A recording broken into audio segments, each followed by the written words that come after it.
Hugonard Roche, mesdames et messieurs, chers collègues, il me revient ce soir d'offrir à Henri Hugonard Roche, au nom de nous tous, au nom des contributeurs, au nom de toutes celles et de tous ceux dont le nom figure dans la tabula gratulatoria, ce volume que je tiens entre mes mains et qui est intitulé « De l'Antiquité tardive au Moyen Âge », avec un sous-titre qui fait penser aux éditions anciennes, car il est long, « Études de logique aristotélicienne et de philosophie grecque, syriaque, arabe et latine », offerte à Henri Hugonard Roche. Ces quelques mots seront prononcés dans un français que je m'efforcerai de rendre aussi compréhensible que possible au terme d'une longue journée, et je vous remercie d'avance pour votre indulgence. La présentation d'un volume de mélange ressortit à la rhétorique de l'éloge, mais je crois que cette situation était inconnue des anciens. Elle n'a pas donné lieu à une topique, je ne trouve rien chez Hermogène, par exemple, ou chez les autres orateurs de l'Antiquité. Elle n'a pas donné lieu donc à une topique sur laquelle je pourrais me régler. On se contente en général, je crois, de faire l'éloge du récipiendaire, ce qui est à la fois légitime et un peu à côté du sujet et de la circonstance. Cela sera fait néanmoins, rassurez-vous. Permettez-moi ce soir d'innover très légèrement et de proposer un point de départ différent, un peu différent, tout d'abord en m'adressant directement à Henri Hugonard Roche. Cher Henri, c'est avec beaucoup de joie, d'estime et de reconnaissance pour votre contribution à l'histoire de la pensée philosophique que nous vous offrons un présent, tout simplement, un présent, un cadeau, témoin de cette reconnaissance. Alors, ce présent est un livre de couleur verte, il est épais, il fait très exactement 619 pages. Le chartiste que vous êtes pourrait d'un livre faire une description matérielle, et je vous épargnerai la description matérielle que vous pourrez faire à loisir vous-même. Je ferai non pas l'éloge, car on ne fait pas l'éloge de ce que l'on offre, mais simplement une brève ekphrasis, une brève description de ce que l'on trouve dans cet ouvrage. Et comme ce discours est prononcé en français, à la française, il faudra que le discours soit en 3 parties.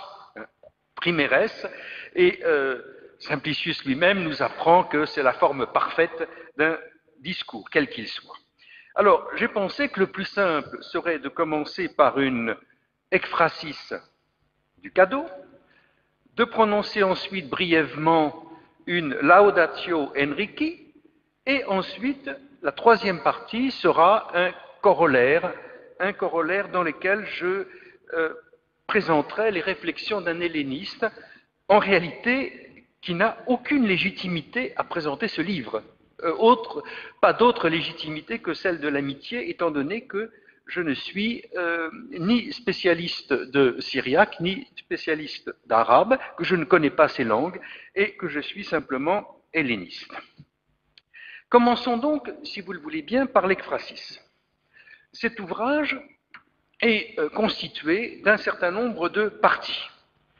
Tout d'abord, un avant-propos dû aux 2 valeureuses collègues qui ont présidé à la réunion de ces contributions. Elisa Coda et Cecilia Martini Bonadeo, que je veux féliciter pour la qualité du travail accompli, et qui ont, dans l'avant-propos, rédigé un résumé extrêmement précis des contributions réunies dans le volume. Autrement dit, je pourrais arrêter là mon discours, puisque le résumé des contributions est déjà fait.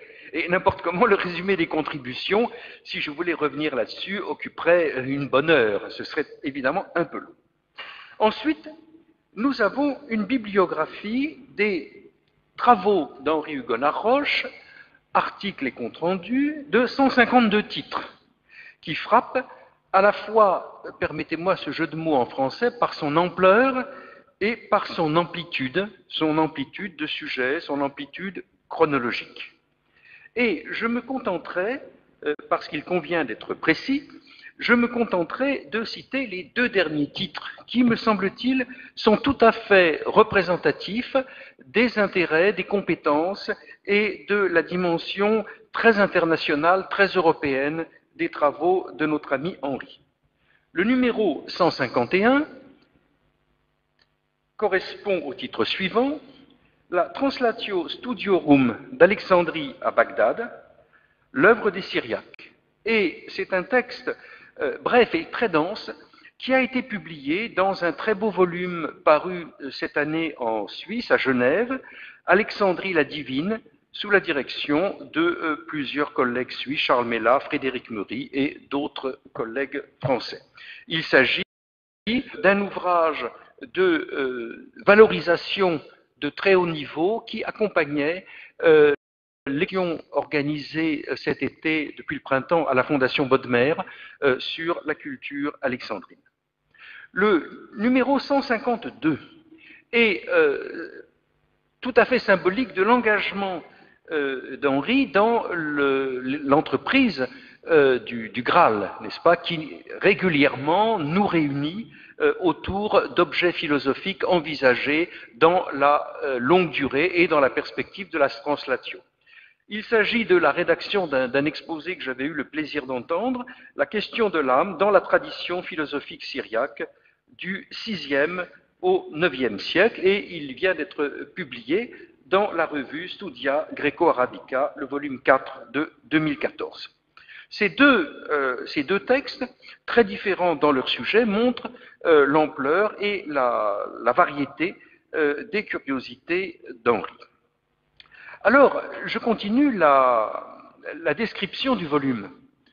Nous trouvons une tabula gratulatoria, et je pense que dans le futur, ce sont des objets extrêmement intéressants pour la prosopographie de la science. Je pense qu'un jour viendra où une belle thèse sur l'histoire des institutions universitaires et l'histoire de la recherche pourra prendre comme matière, un peu comme on utilise les corpus d'inscription romaines, n'est-ce pas, pour faire de la prosopographie des centurions, des gouverneurs de province, eh bien pour faire de la prosopographie et pour étudier la constitution des réseaux, l'étude d'une tabula gratulatoria est extrêmement intéressante. Alors évidemment, je ne vais pas énumérer le nom de tous les admirateurs et de tous les amis d'Henri Hugonard Roche. Vous me permettrez simplement une petite note en bas de page, la transmission d'un message, de plusieurs messages personnels, étant donné que cette célébration se déroule en Italie, à Pise, plusieurs collègues parisiens, le directeur de l'équipe du CNRS, Pierre Quay, équipe à laquelle appartient Henri Hugonard Roche, et puis à l'école pratique des hautes études, le doyen de la section des sciences historiques et philologiques, Madame Danielle Jacquard, et le président de l'EPHE, Hubert Bost, m'ont prié de vous transmettre leurs amitiés, leurs salutations très personnelles à cette occasion. Alors, l'essentiel du volume est constitué par les 26 contributions réparties en deux sections, en deux ensembles. Alors, comme je suis un peu philologue à mes heures, je vais taquiner les éditrices, c'est-à-dire que ces deux sections ont des titres, mais le titre n'est pas le même selon que l'on envisage la table des matières, où je lis première partie, étude de logique aristotélicienne, étude syriaque, et puis étude de philosophie grecque, syriaque, arabe et latine, ceci aux pages 617-618, ou que l'on lit le premier paragraphe de votre avant-propos, où je lis étude de logique aristotélicienne et étude syriaque, jusque-là tout va bien, mais ensuite étude de cosmologie, de philosophie et de littérature entre l'Antiquité et le premier âge moderne. Alors, bien évidemment, c'est une taquinerie, n'est-ce pas? Mais j'observe d'ailleurs que le titre qui est dans votre avant-propos est finalement plus précis, parce qu'il introduit notamment la cosmologie et la littérature et donne une meilleure idée de l'ampleur des travaux d'Henri Hugonard Roche. Ces 26 contributions que je ne vais certainement pas énumérer. n'est-ce pas? La lecture de la table des matières serait trop longue, probablement fastidieuse, et dans quelques minutes, je pense qu'il sera possible d'examiner le volume et de lire cela. Je me contenterai simplement de dire que si vous parcourez l'ensemble des titres, vous vous apercevez, étant donné la relation spéculaire qu'il y a entre le volume et l'œuvre même d'Henri Hugonard-Roche, que l'on fait un étonnant voyage intellectuel qui nous conduit de l'étude du chapitre 5 des catégories d'Aristote à la lumière des commentateurs de l'Antiquité tardive, jusqu'aux Mille et une nuits et jusqu'à l'œuvre de Dante. Et c'est un voyage dont je vous laisse découvrir les étapes. Le volume s'achève par les index d'usage et je dirais très sobrement qu'il me semble que ce sera un élément, un outil de travail qui permettra évidemment de féconder d'autres recherches. Je voudrais maintenant en venir à la laudatio qui sera brève de manière à ne pas faire rougir notre ami dont nous connaissons tous la modestie. Et je m'abriterai derrière des remarques de Cristina d'Ancona, parce que Cristina d'Ancona, juste après, c'est intentionnellement que j'en avais pas parlé, juste après la bibliographie des 152 titres publiés par Henri Hugonard-Roche, Cristina d'Ancona a écrit un texte qui est extrêmement beau, ça je peux le dire, intitulé « À Henri Hugonard-Roche en son 70e anniversaire ». Et dans ce texte, dans ces pages, elle montre très bien, notamment pour l'ignorant que je suis, la place que les recherches de Henri occupent dans un courant extrêmement large, extrêmement profond de la recherche au XIXe et XXe siècle, siècle qui, nous dit Cristina, nous ont légué des œuvres sur la transmission de la philosophie grecque en langue syriaque et arabe qui ont dessiné les contours d'une nouvelle discipline inexistante comme telle auparavant. Et ces pages montrent extrêmement bien la place éminente que notre collègue et ami tient dans ce courant très profond de la recherche.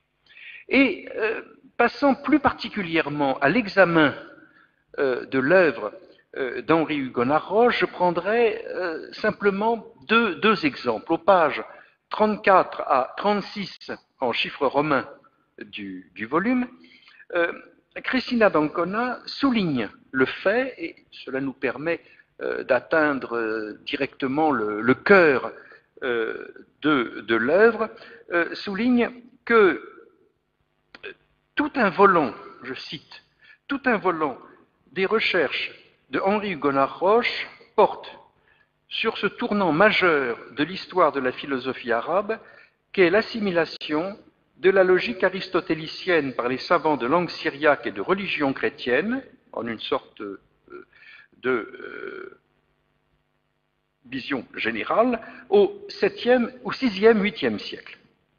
Et avec Cristina, je continuerai en lisant, et avec elle, je dirais qu'il me soit donc permis de lui donner directement la parole sur l'héritage de la philosophie de l'Antiquité tardive dans le monde syriaque. Étant, au fond, indigne de cet office, il m'a semblé que le meilleur moyen de procéder à la laudatio serait de donner la parole à Henri lui-même, qui décrit ce qui est au fond l'un des cœurs de son œuvre. Et cette citation, qui est donnée à la page 34, je crois dispense d'une longue énumération des titres d'articles et de comptes rendus, tant ce texte résume l'essentiel. Il ne fait pas de doute que c'est la tradition littéraire et scientifique d'Alexandrie qui a fourni aux premiers auteurs syriaques les sources de leur savoir. Certains même sont allés y faire leurs études, comme le grand traducteur Sergius, mort en 536, médecin-chef de la ville de Rechaïna, en grec Théodosiopolis, située aux sources du Rabour, un affluent de l'Euphrate. C'est d'Alexandrie qu'il a rapporté la connaissance des textes de la philosophie néoplatonicienne qui lui a permis de commenter à son tour la logique d'Aristote, et c'est à Alexandrie, sans doute, qu'il a étudié les œuvres de Galien, dont il a traduit en syriaque quelques 30 traités. Plus généralement, les ouvrages syriaques, puis arabes, porteront longtemps l'empreinte des traditions d'études alexandrines. Les méthodes exégétiques de lecture des textes et du commentaire, pratiquées par les savants alexandrins, seront reprises par leurs successeurs syriaques et arabes, et les corpus scientifiques et philosophiques syriaques et arabes seront eux aussi formés à partir des sources disponibles à Alexandrie et sur le modèle souvent des corpus alexandrins. Le grand médecin et traducteur Hunayn ibn Ishaq, 807-873, par exemple, connaît bien le cursus scolaire alexandrin de médecine et les traités de Galien qui le composent. Dans quelques instants, j'accrocherai mon corollaire, la troisième partie de mon discours, à ce texte. Mais le deuxième point que je voudrais rappeler, que je voudrais souligner à la suite de et qui concerne l'œuvre d'Henri Hugonard Roche, je dirais le deuxième thème de l'éloge porte sur la méthode, sur le caractère éminemment scientifique, philologique, prudent et en même temps tranquille de cette méthode. Et je ne résiste pas, en taisant la petite pointe polémique que Christina a logée dans une note, c'est la note 28 qui renvoie à la note 12, je vous laisse le plaisir de découvrir cette petite pointe polémique. Je ne résiste pas au plaisir de lire ce qui me semble être un éloge parfait du travail d'Henri tel que nous le connaissons. Grâce à l'analyse textuelle, détaillée et systématique, qui permet de reconstruire de tels liens, il s'agit de liens internes au corpus, la tradition de l'organon, Henri Hugonard Roche démêle, de reconstruire certes de tels liens et autorise par conséquent de telles comparaisons, Henri Hugonard Roche démêle certains points difficiles sur lesquels je voudrais m'arrêter, dit Christina, pour mettre en relief la leçon de méthode qu'il donne. Et je crois que ces pages méritent d'être lues très attentivement parce qu'elles permettent de bien reconstituer la méthode de travail d'Henri Hugonard Roche. Après avoir dressé un tableau des témoignages manuscrits et des conclusions tirées par les chercheurs depuis Ernest Renan à propos des traductions syriaques des catégories, Henri Hugonard Roche remarque que ce passage est caractéristique de son style intellectuel et il s'agit effectivement d'une citation qui va au cœur des choses. Ce passage est caractéristique de son style intellectuel. Citation. À propos de ces traductions, il convient d'abord de rectifier rapidement quelques erreurs qui sont un jour apparues dans la littérature érudite et se sont parfois retrouvées sous la plume d'auteurs qui n'ont pas eu la possibilité de consulter les manuscrits.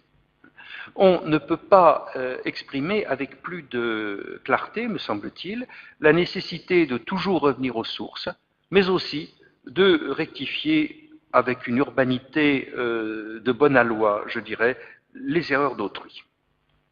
Alors, ces éléments étant rappelés, je voudrais conclure cette deuxième partie par un rappel de ce qui est, si vous voulez, l'organisation même de l'œuvre et de la liste bibliographique que nous avons dans ce volume. Tout d'abord, ce qui frappe dans le travail d'Henri Hugonard Roche, et je dirais l'entrelacement réglé de la philologie et de l'histoire des textes d'un côté, et d'autre part de l'histoire des doctrines philosophiques. Et ceci me semble être une contribution très importante au fond, à l'étude de l'ensemble de problèmes que Christina d'Ancona elle-même décrivait ce matin, en disant qu'il y avait parfois deux rythmes distincts, mais à coordonner entre la philologie et l'histoire des textes, et d'autre part, l'histoire des doctrines philosophiques et l'histoire des idées. Et il me semble que le travail d'Henri Hugonard Roche a véritablement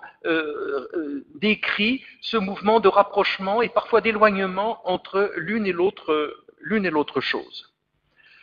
Comme cela a été déjà dit, au cœur du travail d'Henri Hugonard Roche, il y a fondamentalement deux lignes. Tout d'abord, ce qui concerne la tradition de l'organon, la tradition d'une logique d'origine alexandrine, dont le creuset est constitué par l'école néoplatonicienne d'Alexandrie et où se mêlent tradition aristotélicienne et tradition néoplatonicienne. Cette logique alexandrine est passée avec, n'est-ce pas, cet ensemble constitué par Porphyre, l'isagogée de Porphyre et l'organon d'Aristote, des catégories jusqu'aux seconds analytiques, est passée au monde syriaque et arabe.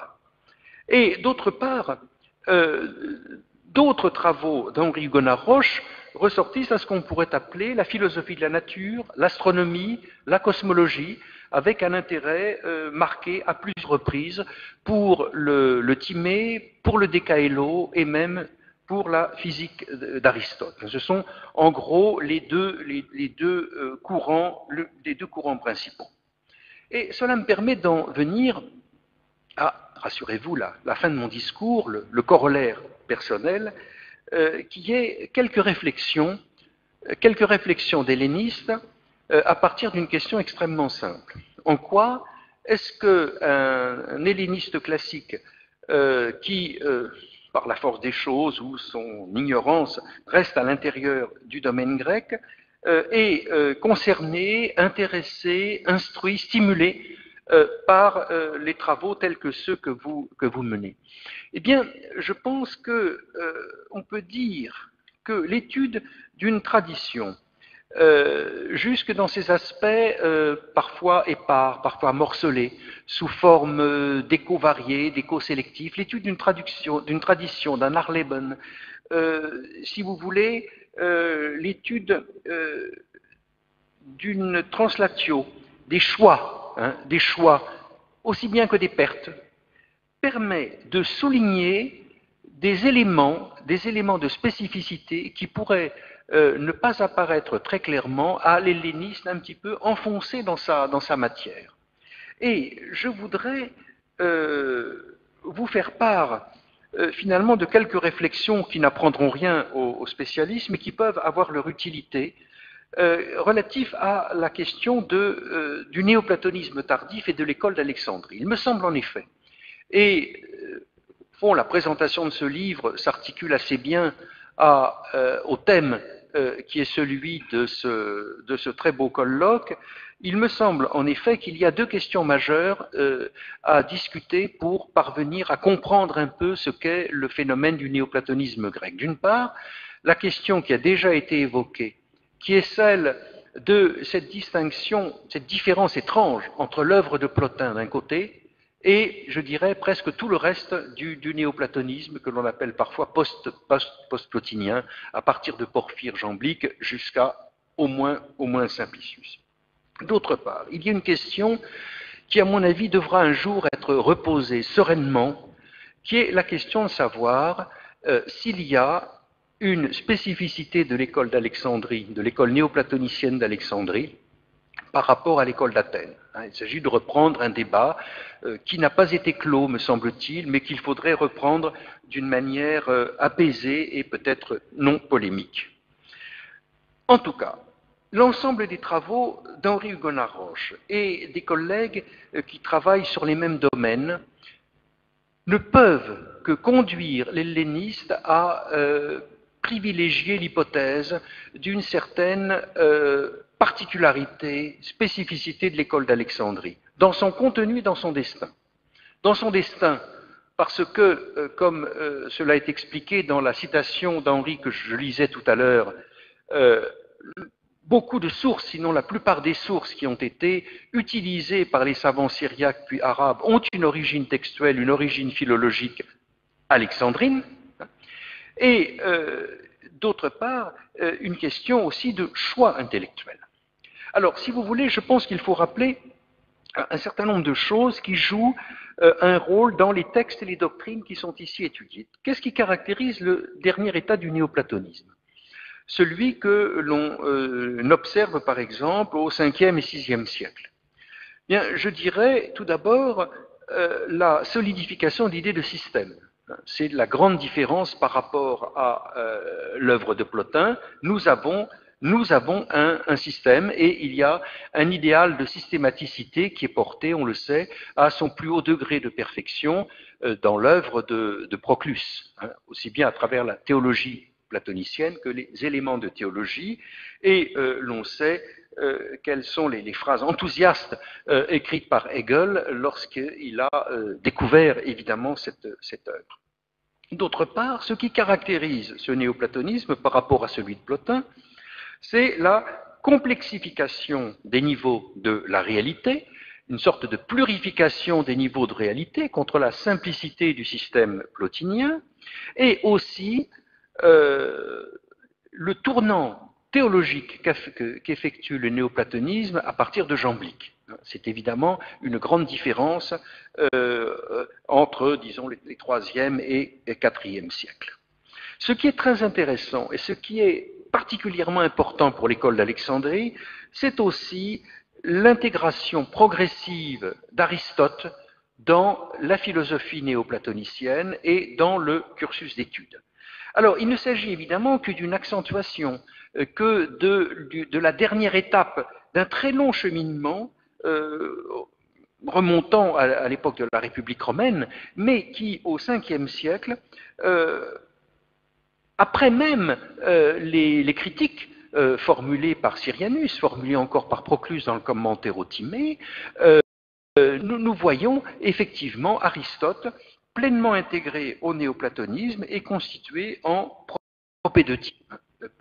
La lecture d'Aristote devient une véritable propédeutique à l'étude de Platon, et d'une certaine manière, les textes, le corpus de textes qui a servi de base aux travaux de traduction et de réinterprétation décrits notamment dans les travaux d'Henri, je dirais, c'est essentiellement la partie propédeutique du cursus philosophique néoplatonicien de l'Antiquité.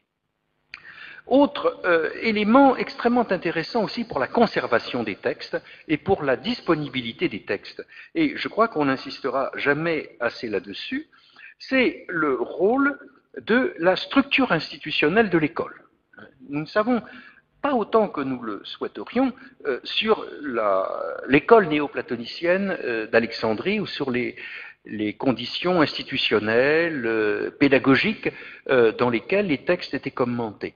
Lors d'un colloque organisé par Henri lui-même sur les systèmes d'éducation dans l'Antiquité tardive, nous avions eu une communication extrêmement importante, extrêmement intéressante, qui présentait le résultat des fouilles polonaises d'Alexandrie et notamment qui présentait des photographies, des commentaires de photographies des auditoriums qui ont été découverts à Alexandrie près de l'agora romaine. Mais il n'y a pas la moindre inscription, il n'y a pas moyen véritablement de mettre ces témoignages architecturaux en liaison avec des textes et nous manquons cruellement d'informations. Néanmoins, il est sûr que la structure institutionnelle a joué un rôle dans la conservation des textes et des doctrines. De même, la pratique exégétique, qui est véritablement le laboratoire de constitution des dogmes et des doctrines. Et de ce point de vue-là, il est à mon avis clair que le rôle de l'exégèse est le même à Alexandrie et à Athènes. Et c'est pour l'école d'Athènes que nous avons un témoignage magnifique, vous le savez, qui est le grand texte de l'éloge de Proclus par Marinus, la soi-disant vie de Proclus par Marinus, où est décrit l'emploi du temps de Proclus, qui donnait 4 ou 5 leçons d'exégèse le matin, manifestement l'exégèse des textes au programme. Après quoi Proclus écrivait, c'est à peu près 700 stikoi par jour. Et d'autre part, l'autre aspect très important est la notion de programme. La notion de programme qui ne semble pas avoir joué le même rôle, évidemment, dans l'école de Plotin à Rome. La notion de programme explique aussi la conservation des textes et la constitution des sources sur lesquelles vous travaillez. Parce que ce programme d'études néoplatonicien, qui est lié, vous le savez, à une technique de psychagogie elle-même fondée doctrinalement sur la psychologie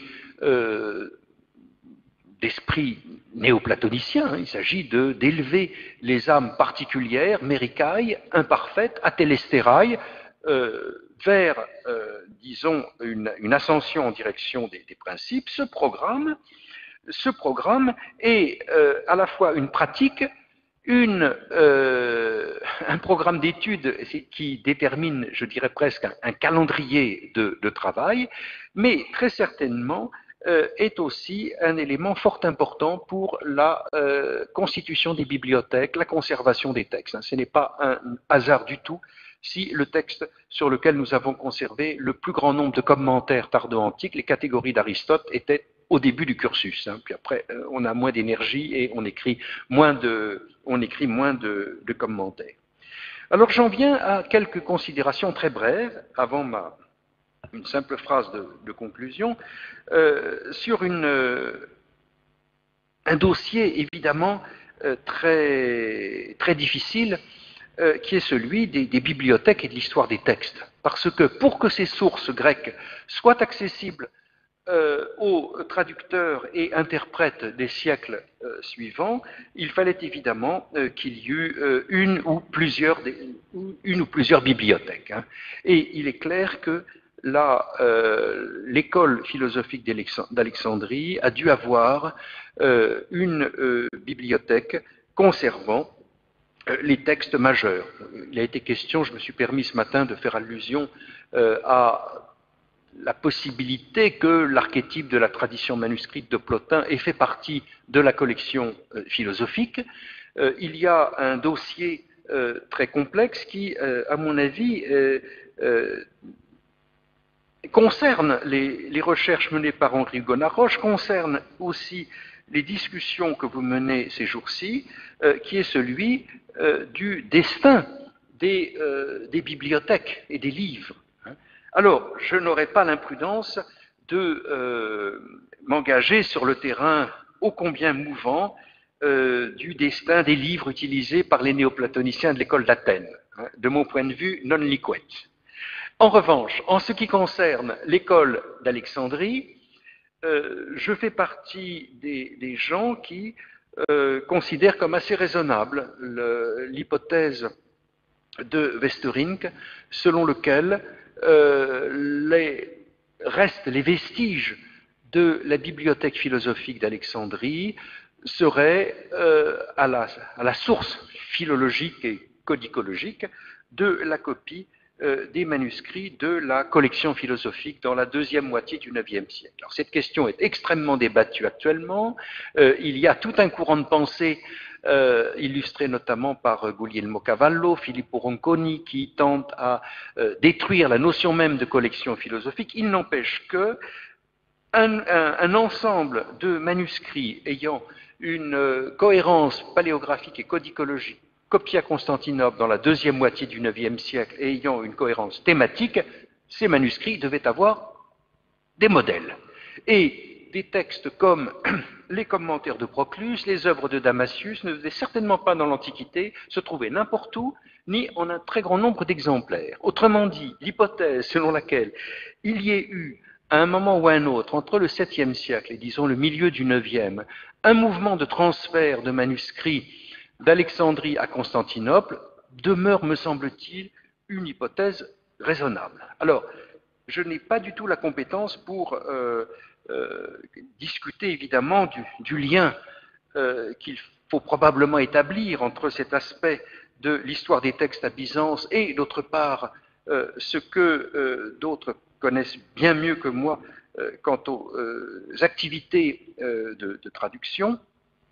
Et je n'en dirai pas plus parce que nous manquons évidemment beaucoup d'informations sur la tradition des textes et des manuscrits, mais je veux dire que les hellénistes continuent à porter un certain nombre d'interrogations, un certain nombre de recherches qui me semblent, au moins de façon générale, devoir être mises en relation avec cette question générale des traductions et des transmissions de doctrine. Et il me semble, en tout cas, que l'accent, de toute évidence, mis sur Porphyre, l'organon d'Aristote, depuis les catégories jusqu'aux premiers et seconds analytiques, est certainement à mettre en liaison, d'une part, avec la constitution du cursus d'études néoplatoniciennes, et d'autre part, avec une possible préférence quand même dans l'école néoplatonicienne d'Alexandrie pour l'œuvre d'Aristote. Ce n'est quand même pas un hasard